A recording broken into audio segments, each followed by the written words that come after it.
हम पढ़ रहे थे देवरानी जेठानी की कहानी। इस भाग में हम इस उपन्यास को ख़त्म कर देंगे। इससे पहले जो भाग 1 है उसका लिंक आपको डिस्क्रिप्शन बॉक्स में मिल जाएगा। और इस उपन्यास में अब तक हमने देखा था कि सर्वसुख जो बनिया है उसके घर में अलगोचे की स्थिति उत्पन्न हो गई, जिसमें जो देवरानी यहाँ पर आनंदी है उसके पिता उसे पत्र लिखते हैं। उस पत्र में उसके भाई का हालचाल, उसके बहन के स्वास्थ्य की बात हमने पिछले भाग में देख ली थी। अब हम उससे आगे की बात करने जा रहे हैं। तो उसके पिता कहते हैं, और तुम तो आप बुद्धिमान हो, परंतु तो भी जो पिता का धर्म है, 2-4 बात लिखना आवश्यक है। बेटी, जो मैं तुमसे उसी दिन प्रसन्न होऊंगा जब मैं यह सुनूंगा कि तुम्हारे ससुराल वाले तुमसे प्रसन्न हैं। तुम्हारा लिखना पढ़ना उसी दिन काम आवेगा जब तुम अपनी सास की आज्ञा में रहोगी। सास को माता के तुल्य जानना, ननद और जेठानी को अपनी बहनों से अधिक मानना। और यह मैं जानता हूँ कि सब लड़कियों को ससुराल में जाकर प्रथम कठिनता मालूम हुआ करती है, और इसका कारण यह है कि बाप के घर तो कुछ और ही चाल चलन होता और ससुराल में जाकर नए नए तौर देखती है। जी घबराया करता है, परंतु जो ज्ञानवान लड़की हैं घबराती नहीं, सब काम किए जाती। यह भी जानना उचित है कि माँ बाप का घर तो थोड़े ही दिन के लिए है, सारी अवस्था ससुराल में ही काटनी है। अपने धर्म कर्म पर चलना, ईश्वर को याद रखना, आए गए का आदर सम्मान करना, सबसे मीठा बोलना, संतोष से अपने कुटुंब में गुजारन करना, आपको तुच्छ जानना, यह अच्छे कुल की बेटियों के धर्म है। ज्ञान चालीसी की पोथी में तुमने पढ़ा है कि अच्छों से सबको लाभ होता है। मेरा इस कहने से प्रयोजन यह है कि जो कोई स्त्री तुम्हारे कुटुंब की तुमको सीने पिरोने का काम दे, जो अवसर मिले उसे कर देना उचित है। देखो, विद्यादान का शास्त्र में कैसा महात्म्य लिखा है, अर्थात जो बातें तुमको आती हैं औरों को भी सिखलाना चाहिए। चिट्ठी लिखी मिति पोष शुदी 6 संवत 1925। यह चिट्ठी छोटे लाल के खत में बंद होकर आई और उसने अपने घर में दे दी। दौलत राम के जुदे होने से 6 महीने पीछे एक लड़की हुई। इधर उसी दिन हापुड़ से चिट्ठी आई कि लाला सर्वसुख जी अनंत चौदस के दिन 4 घड़ी दिन चढ़े तुम्हारे धेवती हुई है। अलग होने के 6 महीने बाद जो ये जेठानी है, इसको एक लड़की हुई है। उस समय लाला दुकान पर थे। चिट्ठी को पढ़ के लाला ने दौलत राम से कहा कि ले भाई, लोंडियों ने घर घेर लिया, यह चिट्ठी अपनी माँ को सुनाई आ। दौलत राम की लड़की की छठी तो हो चुकी ही थी। दसूठन के दिन लाला भी घर ही थे और सारे कुटुंब ने उस दिन दौलत राम ही के घर खाया था। दोपहर को दुकान से एक पल्लेदार चिट्ठी लेके आया और बोला, लाला जी, यह चिट्ठी तुम्हारे नाम दिल्ली से आई है। मुनीम जी ने खोली नहीं, तुम्हारे पास भेज दी और एक आना महसूल का दिया है। लाला ने चिट्ठी पढ़ के कहा कि पार्वती की बड़ी लोंडिया का वसंत पंचमी का विवाह है। पार्वती कौन? लाला जी की बड़ी लड़की।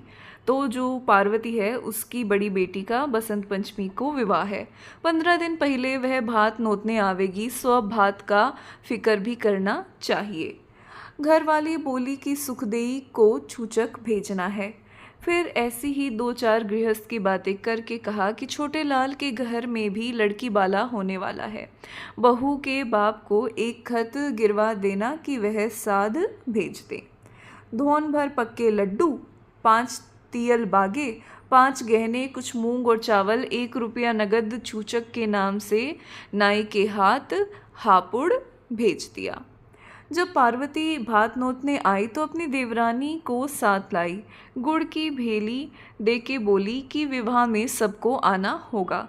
लाला जी ने कहा, बीबी, छोटे लाल की तो छुट्टी नहीं, दौलत राम भात लेके आवेगा। भात जो ये रस्म होती है ना, ये लेके यूजुअली जो दुल्हन है उसके मामा आते हैं, इसलिए।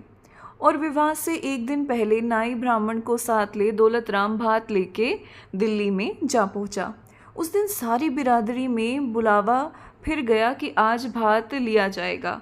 51 रुपये नगद, नथ, बिछुआ, छन, पछेली, सोने मूंगे की माला, पायजेब, सोने की हेकल, सोने का बाजू, पचलड़ा और 9 नगे। पार्वती के सारे कुटुंब को कपड़े, 21 तियल भरी भरी, 11 बर्तन, 1-2 साला और 1 रुमाल आदि सबको दिखला के पार्वती के ससुर के हवाले किए। और जब भात लेके डोड़ी पर पहुँचे तो पार्वती 10-20 तो स्त्रियों को साथ लिए गीत गाती हुई भाई का आरता करने आई थी। वहाँ दौलत राम को जो कुछ पूछता, यह कौन साहब, वह कह देती कि यह भाती है। इन दिनों छोटे लाल की बहू गर्म चीज़ न खाती, बिकॉज शी इज़ प्रेग्नेंट। बहुत करके कोठे पे न जाती और न बोझ उठाती। जब किसी चीज़ को खाने को जी चाहता तो अपनी सास व और किसी बड़ी बड़ी से पूछ के मांग लेती। ऐसी वैसी चीज़ न खाती। खट्टी चीज़ को बहुत जी चाहा करे तो सो कभी कभी नींबू का अचार व कैरी खा लेती। जेठ शुदी 3 जुमेरात के दिन छोटे लाल के घर लड़के का जन्म हुआ। बड़ी खुशी हुई। नकार खाना रखा गया, जन्म पत्री लिखी गई, बिरादरी वालों को एक एक पान का बीड़ा दिया। वे उठ खड़े हुए और बोले, लाला सरब सुख जी मुबारक। उन्होंने उत्तर दिया कि साहब आपको भी मुबारक। बाहर जो नाई ब्राह्मण घिर गए थे उनको सबको पैसा पैसा बांट दिया। दाई को 1 रुपया दिया, वह 5 रुपये मांगती रही। जच्चा के खाने को गूंद की पंजीरी हुई। अब जो भाई बिरादरी और नाते रिश्तेदार में से औरतें आती, लोंडे की दादी को मुबारक व बधाई करके बैठ जाती। वह कहती, जी भगवान ने दिया तो है, अब इसकी उम्र लगावे और लहना सहना हो। नातेदारों और प्यार मुलाहजे वालों के यहाँ से कुर्ता, टोपी, हसली, कड़ूले आने लगे। दीदियानों के यहाँ से जो आए था उनमें से किसी को फेर दिया और किसी का रख लिया और 2-2, 4-4 रुपये जैसा नाता देखा उन पर रख दिए।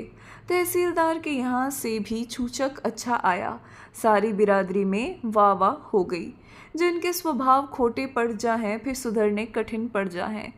यह कुछ तो खुशी हुई, पर जेठानी एक दिन को भी आके न खड़ी हुई। छठी और दसूठन के दिन चरखा लेके बैठी और जिस दिन देवरानी 40 दिन का नहा के उठी तो उस बिरिया नाक में बत्ती दे के छीका और सास और देवरानी को सुना सुना यह कहती कि जिनके नसीब खोटे उनके बेटी हो है और जिनके नसीब अच्छे उनको बेटे हो हैं। एक दिन सास तो लड़ने को उठी भी, पर बहू ने समझा लिया कि जो किसी के कहने सुनने से क्या हो है, हमारा भगवान भला चाहिए। जिस दिन हिजड़े नाचने आए लुगाइयों को दिखलाने को पैसा बेल का दे गई। छोटे लाल ने लोंडे को खिलाने को एक टहलवी रख दी और उससे यह कह दिया कि बच्चे को राज़ी रखियो। लाला ने 4 रुपये का घी और 1 रुपये की खांड दुकान से भेज दी और जब रात को घर आए घरवाली से कह दिया कि घी कोता के रख छोड़ियो और बहू की खिचड़ी व दाल में डाल दिया करियो। खांड के लड्डू बना लीजो, बहू का शरीर निर्बल हो गया है, इसमें ताकत आ जाएगी और बच्चा दूध से भूखा नहीं रहेगा। और बहू से कह दीजो कि ऐसी वैसी चीज़ ना खाए जिससे बच्चे को दुख हो। वह आप चतुर थी, दोनों वक्त बंधा खाना खाती थी। किसकी बात हो रही है? देवरानी। लाल मिर्च, गुड़, शक्कर, सीताफल की तरकारी, तेल का अचार, खीरे और अमरूद आदि से परहेज करती। पर होनी क्या करे, जब लड़का 6 महीने का था एक दिन सिर से नहाई थी, भीगे बालों बच्चे को दूध पिला दिया। सर्दी से उसे खांसी का ठसका हो गया। अगले दिन करवा चौथ थी, बढ़ती रही और पूरी कचौरी खाने में आई।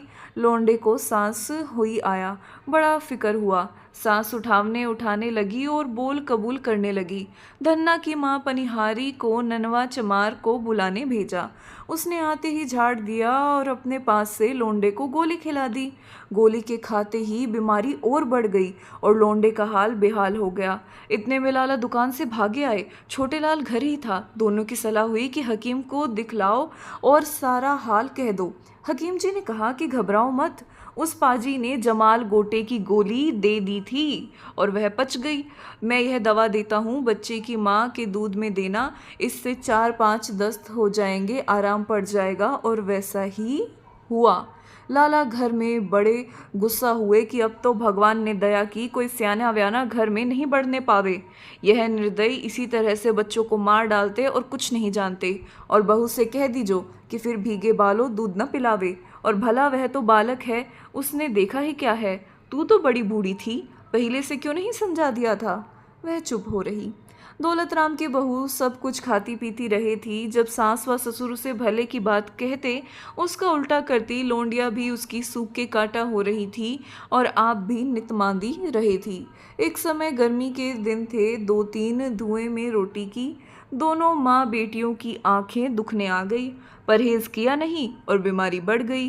किसी ने बहका दिया कि तुम्हारी आंखें घर के देवता ने पकड़ी हैं।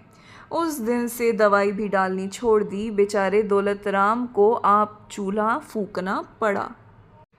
यानी जो जेठानी थी, एक तो पहले उसने इस चीज़ का परहेज़ नहीं रखा और जब दिक्कत हो गई तो दवाई भी नहीं ले रही है।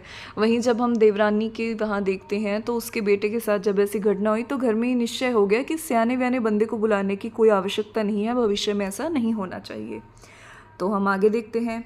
अभी बात चल रही है कि वो जो उसकी आंखें लाल हो गई और फिर उसने दवाई डालने से भी मना कर दिया। जब लाला को यह खबर हुई, वह एक दिन आके बहुत लड़े कि दवा नहीं डालेगी तो अंधी हो जाएगी। तब कोई 15 दिन में रसौत की पोटली से आराम हुआ।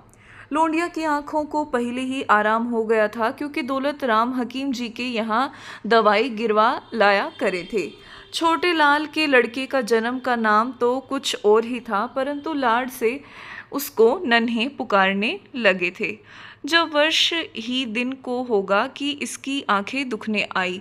गरम गरम स्याही डाली, जस्त आजा मलाही के फोहे बांधे, नहीं आराम हुआ। तब इसकी माँ ने अपनी सास से कहा कि मेरी माँ मेरे भाई की आंखों के वास्ते एक रगड़ा बनाए करी थी, जो तुम कहो तो नन्हे की आंखों के वास्ते मैं बना लूँ। उसने कहा अच्छा। 1 तोला जस्त, 1 तोला रसोत, 6 माह से फटकी, 2 तोले छोटी हड़ बाजार से मंगा के 1 तोले गो के घी को 101 बार धोकर उसमें रसोत और फटकी पीस के मिला दी और समूची हड़ों समेत कांसी की प्याली पर रगड़ लिया। नन्हे की आंखों को इसी से आराम हो गया। ठीक है। इस रगड़े के मोहल्ले भर में धूम पड़ गई। जिस किसी के बच्चे की आंख दुखने आती, मांग के लिए जाती और इससे डालते आराम हो जाता। खुर्जे वाले की लोंडिया की आंखें फिर दुखने आई थी, इसी रगड़े से आराम हुआ। एक दिन छोटे लाल की बहू बोली कि सासू जी, जब मेरे लाला दिल्ली में सरिश्तेदार थे तो मेरे बड़े भाई की को माता रानी का टीका लगवा दिया था। वह भी कहे थे और मैंने भी लिखा देखा है कि जिस बच्चे को टीका लग जाता उसे फिर माता नहीं निकलती, और जो निकलती भी है तो जोर नहीं होता। सो नन्हे का चाचा अर्थात बाप कहे था कि जो माँ और लाला की मर्जी हो तो नन्हे के टीका हम भी लगवा दें। सो माँ बाप की आज्ञा से छोटे लाल ने शफा खाने में बड़े बाबू से नन्हे के टीका लगवा दिया। जब बच्चे को दांत निकलने हैं तो बड़ा ही दुख होता। जो दूध पीता है डाल देता, दस्त आया करते, शरीर दुर्बल हो जाता। बच्चा रोता बहुत है, दूध नहीं पीता। यही हालत नन्हे की हुई। एक बिरिया ऐसा मांदा हुआ कि सबने आस छोड़ दी थी। बकरी के दूध से आराम हुआ था। और एक दिन छोटे लाल अपने साहब की चिट्ठी लिखवा के बड़े डॉक्टर के पास भी नन्हे को ले गया था। डॉक्टर ने कहा कि जब बच्चे के दांत निकलते हों उसको जंगलों और मैदानों की बहुत सवेरे रोज रोज हवा खिलाई जाए, इससे अच्छी और कोई दवा नहीं है। छोटे लाल ने अपने नौकर को हुक्म दिया कि जब तक गड़ुलना बने नन्हे को गोद में लेके गोलक बाबू के बाग तक रोज हवा खिला लिया कर। और नन्हे जब 2 वर्ष का हुआ, गड़ुलने में बैठा कर सूर्य कुंड तक भेजने लगे और बहुत करके लाला छोटे लाल आप भी गड़ुलने के साथ जाया करे थे। इससे नन्हे का सब रोग जाता रहा और शरीर में बल आया, क्योंकि इन्होंने डॉक्टर की एडवाइस ली। रात को दोनों स्त्री पुरुष उसे खिलाते और बड़े मग्न होते। जब छोटे लाल कहता आओ नन्हे मेरे पास आओ, वह चट चला जाता, और जब उसकी माँ कहती आओ हमारे पास आओ, हम चीज़ी देंगे, वह ना आता। तब दोनों हंस पड़ते और कभी माँ की खाट पे से बाप की खाट पे चला जाता और कभी रोके फिर चला आता। यह दोनों उसका तमाशा देखा करे थे। जब छोटे लाल किसी प्रकार के संदेह में होता, यह चाचा चाचा कह के उससे लिपट जाता, उसका संदेह जाता रहता और उसे गोद में उठा के खिलाने लगता। और कभी कहता कि नन्हे को अंग्रेज़ी पढ़ा के रुड़की कॉलेज में भेजेंगे और इंजीनियर बनवाएंगे। उसकी घरवाली कहती कि नहीं, इसको तो तुम वकील बनाना। मेरा ताऊ आगरे में वकील है, हज़ारों रुपए महीने की आमदनी है और घर के घर किसी का नौकर नहीं। एक दिन बड़े लाला बाहर चबूतरे पर पोते और पोती को खिला रहे थे। जो कोई लाला का मिलापी उधर जाता, लाला कहते सलाम कर भाई, यह भी तेरे चाचा हैं। नन्हे अपने सर पर हाथ रख लेता, वह हंस पड़ते और कहते जीते रहो। इतने में दिल्ला पांडे आए। पहले लाला ने आप पालांगन की, फिर लड़के से बोले कि हाथ जोड़ पालांगन कर, यह हमारे पुरोहित हैं, पुरोहित दिल्ला पांडे।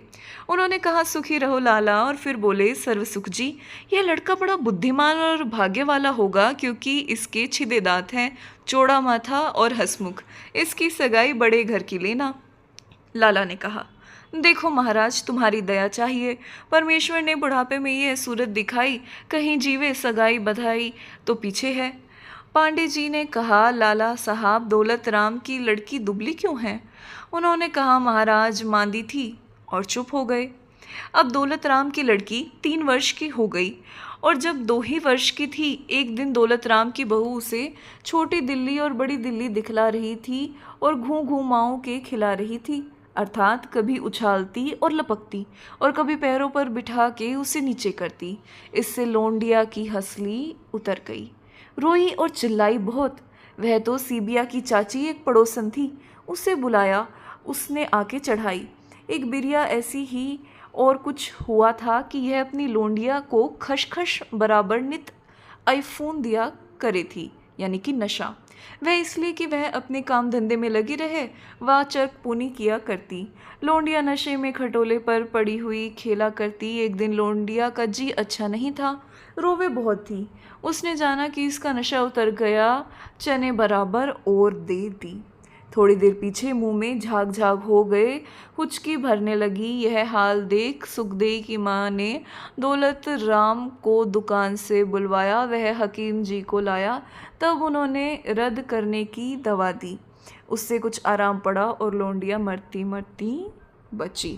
तो ये हम रचना में देख रहे हैं ना, पढ़ी और बेपढ़ी स्त्री में ये अंतर दिखाना चाह रहे थे रचनाकार। आगे देखते हैं।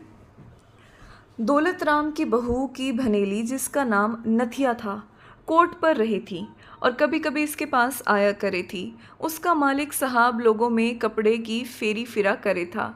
दीनानाथ कपड़े वाले की दुकान पर नौकर था। जब सायंकाल को सारे दिन का हारा थका घर आता, नून तेल का झीकना ले बैठती। कभी कहती मुझे गहना बना दे, रोती, छींकती, लड़ती भिड़ती, उसे रोटी करके न देती। कहती कि फलाने की बहू को देख गहने में लदी रही है, उसका मालिक नित नई चीज़ लावे, मेरे तो तेरे घर में आके भाग फूट गए। वह कहता, अरे भगवान जाने, भगवान रोटियों की क्यों कर गुजारा करे, तुझे गहने पाते की सोच रही है। एक न सुनती, रात दिन कलेश रखती। वह दुखी होकर निकल गया और अपनी चिट्ठी भी नहीं भेजी। एक दिन वह अपनी भनेली से मिलने आई थी, वह तो घर नहीं थी, छोटे लाल की बहू के पास चली गई। उसने बड़े आदर सम्मान से उसे बिठाया और पूछा कि तुम्हारा क्या हाल है। उसने सारी विपदा अपनी कही और यह भी कहा कि मैंने सुना है कि बसंती का चाचा यानी कि बाप जयपुर में लक्ष्मीचंद सेठ की दुकान पर मुनीम है। तुम मेरी तरफ से एक ऐसी चिट्ठी लिख दो कि वह हमको वहाँ बुला ले, वह आप यहाँ चले आएँ, और जैसा मेरा हाल है उसके लिखने में कुछ संदेह मत करो, मैं जीते जी तुम्हारा गुण नहीं भूलूंगी। छोटे लाल की बहू ने यह चिट्ठी लिखी। स्वस्ति श्री सर्वोपरि विराजमान सकल गुण निधान बसंती के लाला जी। बसंती की चाची की राम राम बाँचना। जिस दिन से तुम यहाँ से गए हो, बाल बच्चे मारे मारे फिरे हैं, तन पे कपड़ा नहीं, पेट की रोटी नहीं, कोई बात नहीं पूछता कि तुम कौन हो। लोग अपने बच्चे को मेले ठेले सैर तमाशे दिखलाते फिरे हैं और तुम्हारे बच्चे गलियों में डकराते फिरे हैं। मेरी विपदा का कुछ हाल मत पूछो। 5 वर्ष तो इतने कठिन मालूम नहीं दिए, परंतु इस काल में जो कुछ था सब बेच खाया, और यह मुझसे खोटी मती स्त्रियों के पास बैठने से ऐसा हुआ। जैसा मैंने किया वैसा मैंने पाया। अब मेरी पहली सी बुद्धि नहीं रही। मेरा अपराध क्षमा करो और हमको वहाँ बुला लो, या तुम यहाँ चले आओ। आगे और क्या लिखूं? चिट्ठी लिखी आश्विनी बदी 4 संवत 1926। जब ये चिट्ठी उसके पास पहुंची, सुनते ही रो पड़ा और फिर वहाँ से आके अपने सारे कुटुंब को जयपुर ले गया। दौलत राम के लड़के 3 वर्ष की थी कि एक लड़का हुआ। उसका खुशी हुई, परंतु छोटे लाल की बहू बड़ी मग्न हुई और कहने लगी कि हे भगवान, तेने मेरी ऊपर बड़ी दया की। जो लोंडिया सिवाल होती तो मुझे काहे को जीने देती। अच्छा, तो अब जो जेठानी है उसको एक लड़का हो गया है और देवरानी इस चीज़ का शुक्र मना रही है कि अब जो है वो थोड़ी शांत हो जाएगी, जो उनकी जेठानी है ना, नहीं तो वो हमेशा इस चीज़ के लिए भी उसी को कोसती थी। ठीक है, तो अब आगे हम देख रहे हैं कि वो जो लड़का हुआ ना, उस लड़के का नाम इन्होंने कन्हैया रखा। जो कोई पूछती रे लोंडा राजी है, अच्छे पीछे को कहती कि नितमांदा रहे है, दूध नहीं पीता, क्योंकि उसको वही वहम था कि नज़र लग जाएगी। किसी के सामने दूध नहीं पिलाती, न उसको दिखलाती, गोद में ढक के बैठ जाती इसलिए कि कभी नज़र ना लग जाए। नित्य टोने टोट के गंडे तावीज़ करती रही थी। जो कोई सियाना दीवाना आता इससे रुपया धेली मार ले जाता, अर्थात जो मूर्ख स्त्रियों के काम है और उनसे किसी प्रकार का लाभ नहीं है किंतु बड़ी हानि है, सब करती और अपनी देवरानी को सुना सुना और स्त्रियों से कहती कि बहन बेटा तो हुआ है जो वैरी जीने देंगे। जब छोटे लाल की बहू मांदी ही थी कि एक लड़का और हुआ, उसका नाम मोहन रखा और उसको धा को इस कारण दे दिया कि बीमारी में बच्चे की माँ का दूध सूख गया था।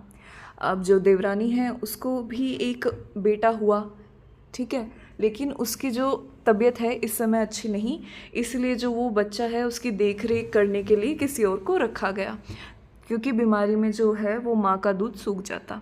आगे इधर उसका इलाज होने लगा, उधर मोहन धा के पलने लगा। धा को 2 रुपये महीने कर दिया और यह कह दिया कि जब लड़के को तुझसे लेंगे राजी कर देंगे। वह मल्याने गांव में शहर से 2 कोस अंतर से रहे थी। तीज त्योहार के दिन आती, त्योहारी ले जाती और जब कभी छोटे लाल व उसका लाला घर होते, चौअन्नी व अठन्नी धा को दे देते और उसकी लल्लो पत्तो कर देते कि घबराइयो मत, इस घर से तुझे बहुत कुछ मिलेगा। और वह धा जाटनी थी, उसका जाट लाला की दुकान पर पैठ के दिन घी बेचने आया करे था। सो लाला उससे भी कह दिया करे था कि भाई हमारे तुम्हारे घर की सी बात है और वह लोंडा तुम्हारा ही है, उसको राजी रखना। छोटे लाल की बहू को तो जब ही आराम हो गया था, 5वें वर्ष लड़के को धा से लेने की सलाह ठहरी, जब वो बच्चा 5 साल का हो गया। एक दिन मुहूर्त दिखला के उस जाट से कह दिया कि फलाने दिन तुम दोनों 4 घड़ी दिन चढ़े लड़के को लेके चले आओ। वह आ गए। 25 रुपये और दोनों जाटनी जाट को 5 कपड़े और 1 रुपया उसकी भंगन आदि को दे के छोटे लाल की बहू ने जाटनी की गोद में से लड़के को अपनी गोद में ले लिया। उसके सास ने कहा, बहन तेरे लायक तो कुछ है नहीं, तुम्हें जो दे सो थोड़ा, आगे तेरा घर भगवान इसकी उम्र लगावे, तुझे बहुत कुछ देगा। बहू की गोद में लड़का रोने लगा और कहने लगा, मैं तो अपनी माँ के पास जाऊंगा। सबने कहा, यही तेरी माँ है। वह न माना और जाटनी की गोद में आ गया और कहने लगा, माँ घर को चल। जाटनी आंसू भर लाई और कहने लगी, बेटा यही तेरी माँ और यही तेरा घर है। सुखदेई की माँ ने कहा, बीबी 2-4 दिन अभी तो यही रहे, जब परच जाएगा अपने घर चली जाइयो। यह सब जानते हैं कि छोटे बेटे पर बहुत प्यार होता है और पुत्र से प्यारा क्या है। जिसके घर में इतना धन दौलत हो उसके लाड़ प्यार का क्या ठिकाना। जब छोटे लाल दफ्तर से आता, बाहर से ही पुकारता, बेटा मोहन। मतलब इसके बड़े लड़के का नाम नन्हे है और छोटे लड़के का नाम है मोहन। वह भी घर में से भागा जाता और बाप के हाथ में से रुमाल छीन कर ले आता। उसमें कभी दाल सेवी और कभी बालूशाही और इमरती पाता और माँ को दे देता। माँ बड़े को तो दादी का लाडला बतलाती और छोटे को आप ऐसे चाहती कि 8 पहर अपनी आंखों के सामने रखती। किसी का भरोसा न करती, जहाँ आप जाती उसे साथ ले जाती। थोड़े ही दिन में उसे 100 तक गिनती सिखला दी, नागरी के सारे अक्षर बतला दिए। नन्हे की अवस्था 7 वर्ष की थी जब उसे पांडे के यहाँ मुहूर्त करा के अंग्रेजी पढ़ने को मदरसे में बिठला दिया, यानी नन्हे को, बड़े बेटे को। नन्हे की सगाई कई जगह से आई, पर छोटे लाल और उसकी बहू ने फेर दी और यह कहा, जब 15-16 वर्ष का होगा तब विवाह सगाई करेंगे। बाबा दादी ने कहा, यह तुम क्या गजब कर रहे हो, जब सियाना हो जाएगा कौन विवाह सगाई करेगा। लोग कहेंगे कि यह जाति में खोटे होंगे जो अब तक विवाह नहीं हुआ। लाचार इनको बुलंदशहर की सगाई रखनी पड़ी और जिस दिन सगाई ली गई और नन्हे टीका करवा के उठा, दौलत राम की बहू उसी समय बाहर से बाहर से आई। चक्की पीसने बैठी, सिर धोया और अपनी मरी माँ को याद कर बहुत रोई। यानी कि जो देवरानी है उसके बेटे की सगाई तय हुई है, एक खुशी का अवसर है, लेकिन जेठानी अपनी मरी माँ को याद करके यहाँ पर रोने लग गई। सबने बुरा कहा और दौलतराम भी गुस्सा हुआ। छोटे लाल की बहू की मामा की बेटी दिल्ली से मेरठ में ब्याही हुई आई थी। उसकी बेटी जब 9 वर्ष की थी, कोयल में शिवलाल बनिए के बेटे से ब्याही गई थी और उसके भी एक ही बेटा था। एक दिन कोठे पर खड़ा पतंग उड़ा रहा था और पेंच लड़ा रहा था। ऊपर को दृष्टि थी, आगे जो बड़ा धड़ाम दे 3 मंजिली पर से नीचे आ रहा और पत्थर पर गिरा। हड्डियों का चकनाचूर हो गया, सर में बहुत चोट लगी। 2 दिन जिया, तीसरे दिन मर गया। सो दिल्ली वाली की लोंडिया 10 वर्ष की अवस्था में विधवा हो गई। किरपी नाम था, यानी कि बाल विधवा जो है उसका भी यहाँ पर जिक्र किया है रचनाकार ने। और छोटी उम्र में क्यों विवाह तय नहीं करना चाहिए, थोड़ा सा इनडायरेक्ट वे में उन्होंने बताना चाहा। बड़ी भोली भाली लोंडिया थी, ऊपर को निगाह उठा के नहीं देखती। अपनी मासी से विष्णु सहस्त्र नाम पढ़ा लिया था, नित्य पाठ किया करे और जाप करे। कथा वार्ता सुनती रही थी, कार्तिक और माघ नहाती, चंद्रायण के व्रत करती। माँ ने तुलसी का विवाह और अनंत चौदस का उद्यापन करवा दिया। जगन्नाथ और बद्रीनाथ के दर्शन भी कर आई थी। कभी कभी अपनी माँ के पास मासी से मिलने आया करे थी। वह इसे देख देख बड़ी दुखी होती और अपनी बहन से कहती कि देखो, इस लोंडिया ने देखा ही क्या, यह क्या जानेगी कि मैं भी जगत में आई थी। किसी के जी को कोई क्या जाने है, इससे जी में क्या क्या आती होगी। इसके साथ ही की लोंडिया अच्छा खावे और पहने हैं, हंसे बोले हैं, गावे बजावे हैं, क्या इसका जी नहीं चाहता होगा। 7 फेरों की गुनहगार है। पत्थर तो हमारी जाति में पड़े हैं। मुसलमानों और साहब लोगों में दूसरा विवाह हो जाए, और अब तो बंगालियों में भी होने लगा। जाट, गुजर, नाई, धोबी, कहार, अहीर आदियों में तो दूसरे विवाह की कुछ रोक टोक नहीं। आगे धर्मशास्त्र में भी लिखा है कि जिस स्त्री का उसके पति से संभाषण नहीं हुआ हो और विवाह के पीछे पति का देहांत हो जाए तो वह पुनर्विवाह योग्य है, अर्थात उस स्त्री का दूसरा विवाह कर देने से कुछ दोष नहीं। अच्छा, ये पुनर्विवाह का इशू उठाया यहाँ पे। वह सुन के कहने लगी, फिर क्या कीजिए बहन, लौकिक के विरुद्ध भी तो नहीं किया जाता। दौलतराम की लोंडिया मुलिया ने कनागतों में गोबर की सांजी बनाई। दीवे भले मोहल्ले की लोंडिया इकट्ठी हो जाती और गीत गाती। अच्छा, दौलतराम की लड़की का नाम क्या है? मुलिया, जो इनकी बड़ी बेटी है। सांजीरी क्या ओढ़े क्या पहनेगी, काहे का सीस गुदावेगी, शालू ओढ़नी मसरू पहनूंगी, सोने का सीस गुदाऊंगी। जब गीत गा लेती, लोंडियों को चोले बांटे जाते। नन्हे और मोहन भी कभी कभी लोंडियों के पास चले जाते और उनके साथ गीत गाते। उसकी माँ कहती, ना मुन्ना, लोंडे लोंडियों के गीत नहीं गाते। एक दिन बड़ा भाई तो चला आया था, छोटा भाई वहीं बैठा रहा। नींद जो आई, पड़ के सो गया। जब लोंडिया गीत गा के चली गई और मोहन घर नहीं आया तो उसकी माँ आई। देखे तो धरती पर पड़ा सोवे है। गोद में उठा के ले गई। घर जाकर देखा तो एक हाथ में कड़ा नहीं और चोटी के बाल कतरे हुए हैं। उसने अपनी सास से कहा, बहू तेरी कोस कटाई हुई, भगवान जाने किसने लिया और यह काम किसने किया, क्योंकि बाहर से बड़ी लोंडिये भी तो आई थी, परंतु दौलतराम की बहू का नाम हुआ और निस्संदेह यह थी भी खोटी। जब कभी लोंडे लोंडियों के साथ खेलते हुए ताई ताई करते इसके घर जाते, मुंह से न बोलती, माथे में तिल बल डाल देती। भला बालकों में क्या बैर विश्वाद है, यह तो भगवान के जीव, इनसे तो सबको मीठा बोलना चाहिए। जब कभी लोंडे लोंडियों के साथ खेलते हुए ताई ताई करते इसके घर जाते, मुंह से न बोलती, माथे में तिल बल डाल लेती, भला बालकों में क्या बैर।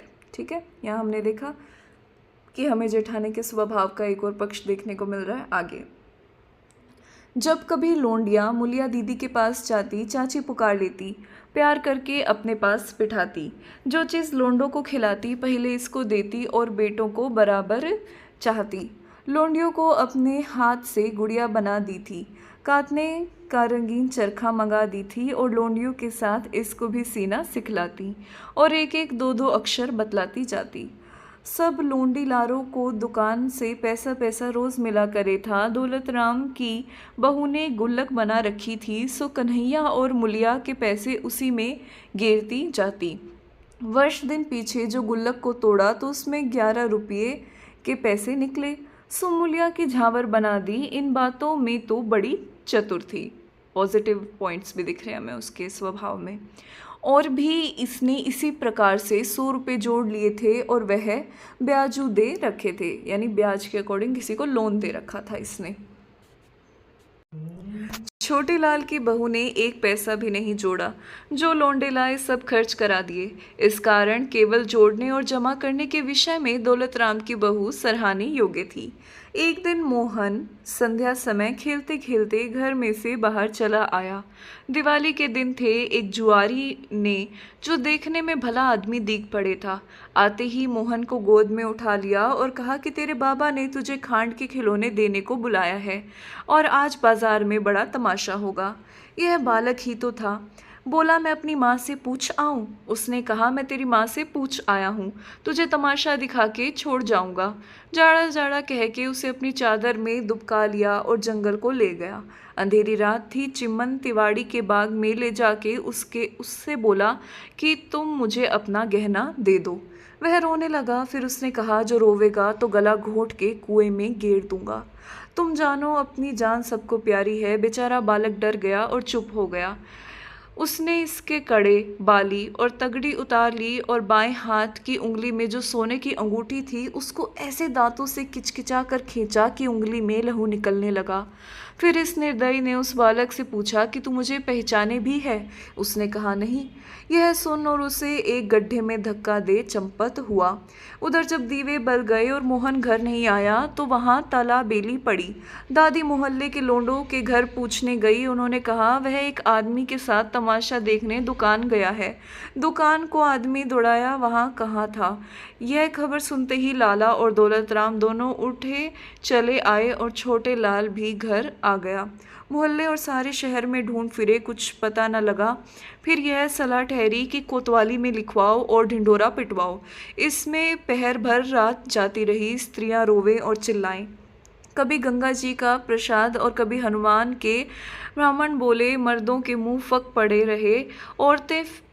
औरतों पर गुस्से हो कि लोंडों को इन्होंने खोया कि क्यों गहना पहनाया था। मोहन के जान इनके गहने ने ली। अब सबको यह संदेह हुआ कि किसी ने गहने की लालच गला घोट के कुएं में गिर दिया। बड़े लाला ने जमादार के कहने से 5-7 पल्लेदार बुलवा, मशाले जलवा सब दरवाज़ों से बाहर लोगों को देखने भेजा। बागों और मंदिरों के कुओं में कांटे डाल डाल सब जगह देखा। जब चिम्मन तिवाड़ी के बाग में पहुंचे, उस मशाल के साथ दौलत राम था। कुएं को देख जो ही आगे बढ़े और घड़े के पास को निकले तो दौलत राम के कान में किसी बालक के सुबकने का शब्द सुनाई दिया। उसने कहा ठहरो और इस गड्ढे में देखो। देखा तो एक और बालक सुबक रहा और उसी समय हुसैनी पल्लेदार कूद पड़ा और मोहन मोहन कह उसे उठा लिया और ऊपर ले आया। देखा तो सारा शरीर लहूलुहान हो रहा है। इसका कारण यह था कि उस गड्ढे में एक कीकड़ का पेड़ था। जब उस निर्दयी ने धक्का दिया तो वह कांटों पर जाकर गिरा और फिर उसे घर ले आए। बाबा ने देखते ही छाती से लगा लिया। लोगों ने कहा लाला साहब मोहन का तो नया जन्म हुआ। लाला ने पूछा मुन्ना तुझे कौन ले गया था? उसने सारा हाल बतलाया और कहा कि मैं उसे पहचानता नहीं। लोग बोले कि यह ही बात अच्छी हुई। फिर मोहन को घर में भेज दिया। माँ दादी गले लगा के बहुत रोई। इतने में छोटे लाल भी जो मशाल लेके ढूंढने गया था आन पहुंचा और मोहन को देख बड़ा आनंद हुआ। दौलत राम की बहू सबके सामने कहने लगी कि अब मेरे जी में जी आया। भगवान ने बड़ी दया की, परंतु मन की बात परमेश्वर ही जाने। लाला ने सब लड़की बालों के कड़े बाली उतरवा दिए और कह दिया कि फिर कोई नहीं पहनने पावे। अगले दिन 5 रुपए के लड्डू मोहल्ले और बिरादरी में बांटे गए और कुछ दान पुण्य भी कराया। दौलत राम की लड़की का संबंध अतरौली में चुन्नीलाल कसेरे के बेटे से हुआ। उन्हीं दिनों किसी ने लाला सरसुख जी से कहा कि लाला जी तुमने कहाँ सगाई कर दी, वह तो तुम्हारी बराबरी के नहीं, बारात भी हल्की लावेंगे। क्योंकि इन्होंने कहाँ संबंध किया दौलत राम की लड़की का, अतरौली में चुन्नीलाल कसेरे के बेटे से। उन्होंने यह उत्तर दिया था कि भाई मैंने तो घर वर दोनों अच्छे देख लिए हैं, उनका बड़ा कुटुंब है, सादा चलन है, लड़का लिखा पढ़ा है, दुकान का कारोबार अपने हाथ से करे है और बड़ा चतुर है। रुपया पैसा किसी की जाति नहीं, ऊपर की टीप टाप अच्छी नहीं होती। मनुष्य को चाहिए कि जितनी चादर देखे उतने पाँव पसारे। मुझे यह बात अच्छी नहीं लगती जैसे और हमारे बनिए हाट हवेली गिरवी रख के व दुकान में से 1000-2000 रुपये जो बड़ी कठिनाई से पैदा किए हैं विवाह में लगाकर बिगड़ जाते। अब मुलिया का विवाह फुलेरा दोज का ठहर गया। दिन के दिन बाराती आई। जब बारात चढ़ ली और जनवासे में जा ठहरी, गाड़ी वालों को भूसा दिलवा दिया गया। 51 रुपये नगद, सोने के 5 गहने, 300 रुपये मालियत, 5 बर्तन, जरी का जामा, 1 घोड़ा और पालकी यहाँ से खेत में गया। जब खेत देके लौटे तो यह कहते आए कि लाला साहब जीमने की जल्दी करो, 10 बजे से पहले के फेरे हैं, ऐसा ना हो कि लगन टल जाए। जब बारात जीमने को आई तो नौशा इसलिए नहीं आया कि कवारे नाते नहीं जिमाते, सत पकवानी हुई थी। सबने प्रसन्न होकर खाया और जब जीम चुके मढ़े के नीचे फेरों को बैठ गए। दिलाराम पांडे और एक ब्राह्मण ने जो समधियों की ओर था मिलकर विवाह करा दिया। फेरों पर से उठ के भूर बाटी और फिर समधी जनवासे में चले गए। जब कोई बहर भर दिन चढ़ा, बारात में से लड़कों को बुला भेजा कि बस स्यावल जीम जाओ। दोपहर पीछे बेटी वाले के यहाँ से नौतनी गई। रात को बाराती ताशे बजवाते, जाजकियों से गवाते, अनार और महातावी छोड़ते जमीने आए। अगले दिन जब बरीपुरी होली बिदा की ठहरी यानी बिदाई। अब समय लाला सर्वसुख जी ने सब बारातियों के 1-1 रुपये नारियल टीके किया। उसमें बड़ी वाहवाह रही। 21 तियल, 1 दोशाला, 11 बर्तन, एक बड़ा भारी टोकना, कुछ रुपये नगद और पकवान आदि उस समय समधी को दिया और कमीनों को ले दे। लाला सर्वसुख और दौलत राम ने हाथ जोड़ के कहा कि लाला साहब हमसे कुछ नहीं बन आया, तुमने हमको ढक लिया। वह बोले लाला तुमने हमारा घर भर के बाहर भर दिया। फिर दूल्हा और दुल्हन को पलंग पर बिठा के धान बोए। लौंडिया रोने लगी कि मैं तो सासू के नहीं जाऊंगी। उस समय उसकी माँ, दादी और चाची समेत और जो स्त्रियां खड़ी थी सब आंसू भर लाई और उन सबको रोते देख दौलत राम की आंखों में से भी आंसू निकल पड़े और कहने लगा बेटी रोवे मत, तुझे जल्दी बुला लेंगे।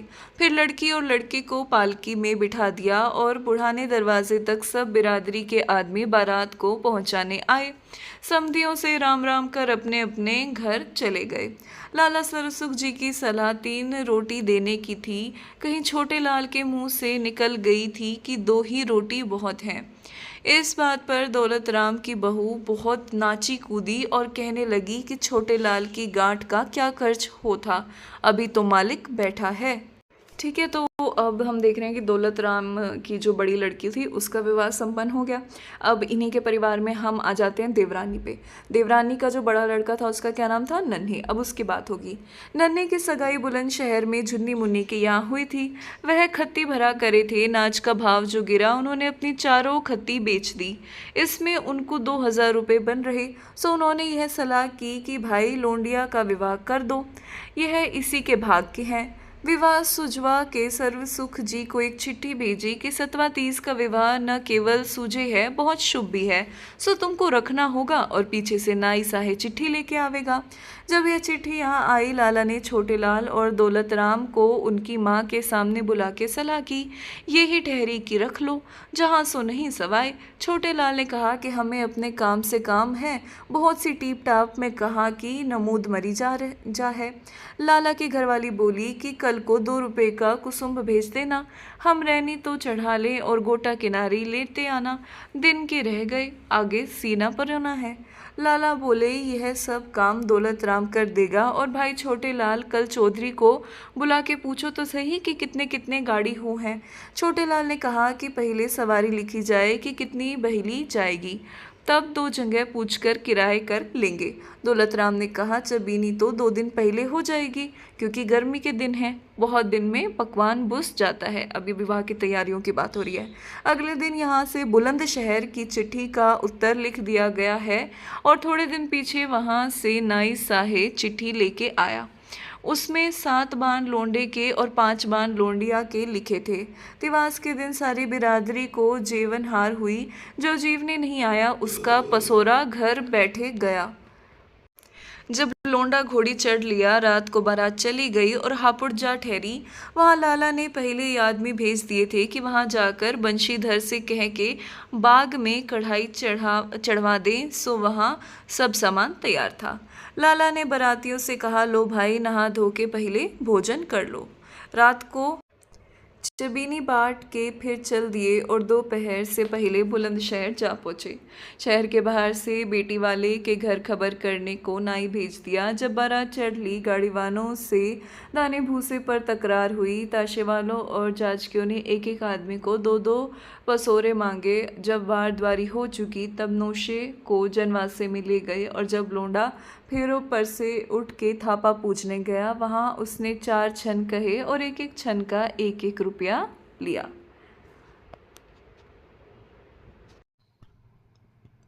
छन पिराकी आइयाँ और छन पिराकी जोड़ा, दूसरा छन जब कहूँगा जब ससुर देगा घोड़ा। छन पिराकी आइयाँ और छन पिराकी धार, अब का छन जब कहूँ जब सासू देगी हार।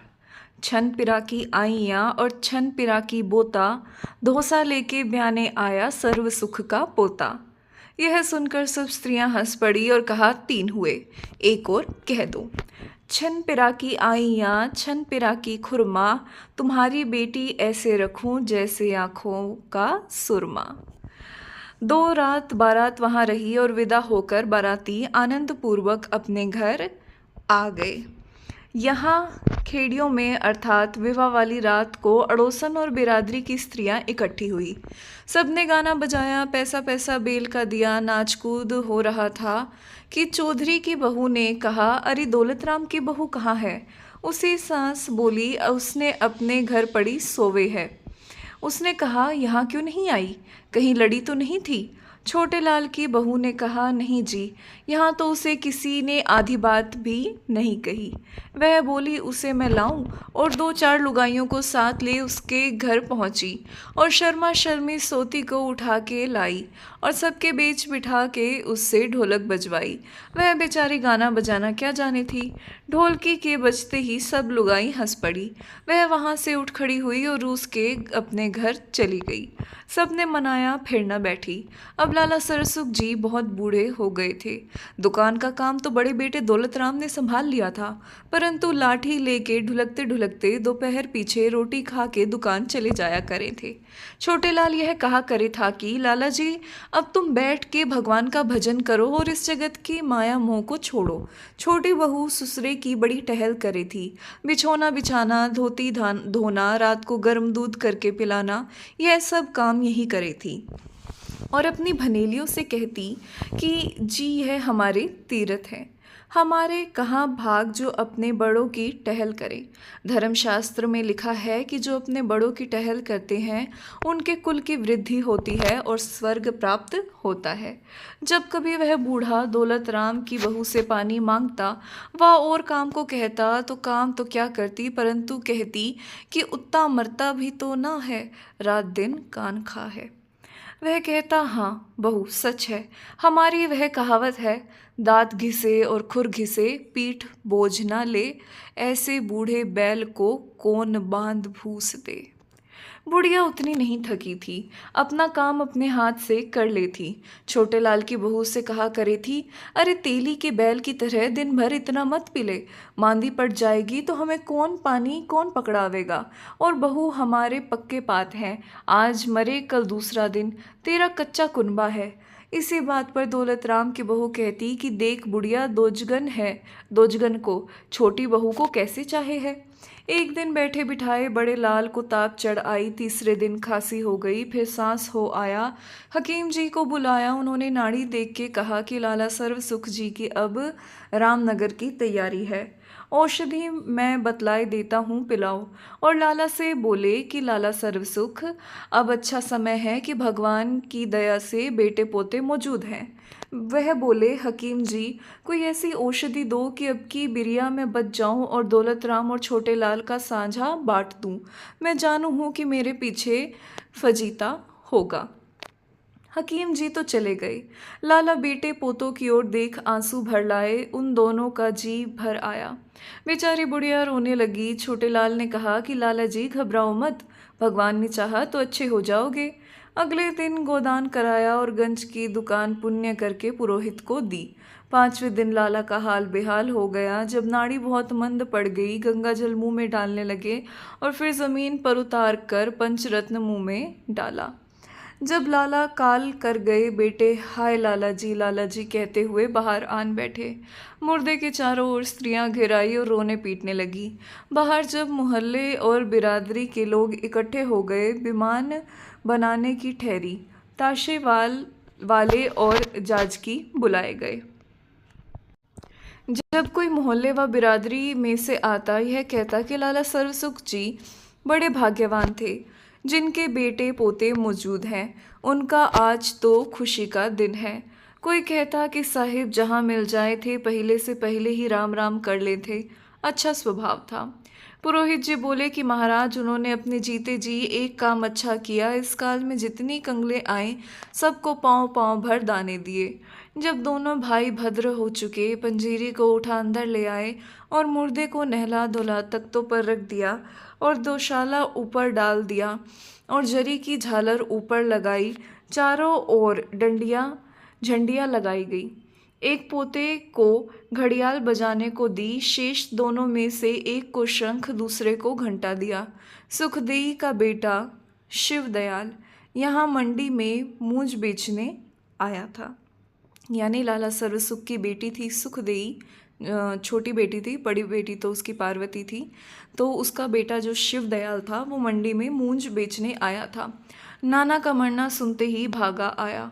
लोग बोले, साहेब देवता भी आन पहुंचा, इसके हाथ में मोरछल दो। फिर राम राम सत्य कहते मुर्दे को मरघट में ले पहुंचे। औरतें भी पीछे से सूर्य कुंड नहाने गई। 3 दिन तक बड़े हासे तमाशे रहे। तीसरे दिन जब उठावनी हो चुकी, 10वें दिन नहावन धोवन हुआ। 11वें दिन एकादशा में अचारज को बहुत माल दिया और लाला के हुलास सूंघने की चांदी की डिबिया भी दे दी। 13वीं के दिन सारी बिरादरी को जेवनार हुई, पक्का परोसा किया और मोहल्ले में भी बांटा। अगले दिन से छोटे लाल नौकरी पर जाने लगा। दौलत राम दुकान के धंधे में लग गया। बुढ़िया अब सुस्त रहने लगी। दौलत राम की बहू के अभिमान का कुछ ठिकाना नहीं रहा। ऐसी बढ़कर बातें मारती और कहती कि जो कुछ करे है मेरा ही मालिक करे है और यह सारी मेरी ही मालिक की कमाई है। जो चीज़ लाला के सामने छोटे लाल के घर दुकान से आया करे थी, आना बंद हो गई। बुढ़िया बहुतेरा कहती, पर उसकी कौन सुने था। बहू को सिखाए में आके दौलत राम की दृष्टि भी फिर गई। छोटे लाल ने एक दिन अपने घर में सलाह की कि भाई तो सारा माल मता दबा बैठा, साझा बांटने के नाम से बात नहीं करता, अब क्या करें। उसने कहा, सुनो जी, हम क्या छाती पर रख कर ले जाएंगे और आगे कौन ले गया है। बिरादरी वाले कहेंगे कि बाप के मरते ही फजीता हुआ। जब तक बुढ़िया बैठी है चुप ही रहो, आगे जो होगा देखी जाएगी। भगवान का दिया हमारे यहाँ भी सब कुछ है। बाप को मरे 6 महीने बीते होंगे कि बुढ़िया मर गई। दौलत राम की बहू बोली, बाप का मरना तो बड़े बेटे ने किया, माँ का मरना छोटा बेटा करेगा। चौधरी की बहू ने कहा कि दुकान तो अभी सांझे में है। उसने बोली कि किसका सांझा, अपना खाना अपना पीना। बाहर मर्दों में भी यही चर्चा फैली। दौलत राम ने एक न मानी। छोटे लाल का ही खर्च उठा। माँ को बड़े गाजे बाजे के साथ निकाला। पहले से अच्छी बिरादरी के जेवनहार कर दी। जब छोटे लाल ने देखा बड़ा भाई किसी प्रकार से नहीं मानता, साझा बांटने का नाम लड़ने को दौड़े है, एक वकील की सलाह से तकसीम की अर्जी दे दी। इस पर जवाबदेही दौलत राम ने की कि यह सब मेरा पैदा किया हुआ। हाकिम ने इस मुकदमे को पंचायत में भेज दिया। पंचों ने न्याय की रीति से आधा बांट दिया। दौलत राम को पंचों का कहा अंगीकार करना पड़ा, क्योंकि उन्होंने समझा दिया कि जो तुम इसके न मानोगे और आगरे की सुध धरोगे तो बिगड़ जाओगे। मंडी की दुकान दौलत राम के पास रही। तिस पर भी दौलत राम की बहू कहने लगी कि हमको पंचों ने लुटवा दिया। जिस हवेली में दोनों भाई रहे थे छोटे लाल के हिस्से में आई। इस कारण दौलत राम को दूसरी हवेली में जाना पड़ा। जिस दिन दौलत राम की बहू उठ के चली, चलती चलती 2 खिड़कियों के किवाड़ और चौखट उतार के ले चली। जूं ही 2 वारी पहुंची, चौखट से ठोकर खा के गिरी। बोली, हे भगवान, उत्ते बैरी यहाँ भी चैन नहीं देते, और बड़बड़ करती चली गई। यहाँ पे ख़त्म होता है उपन्यास देवरानी जेठानी की कहानी।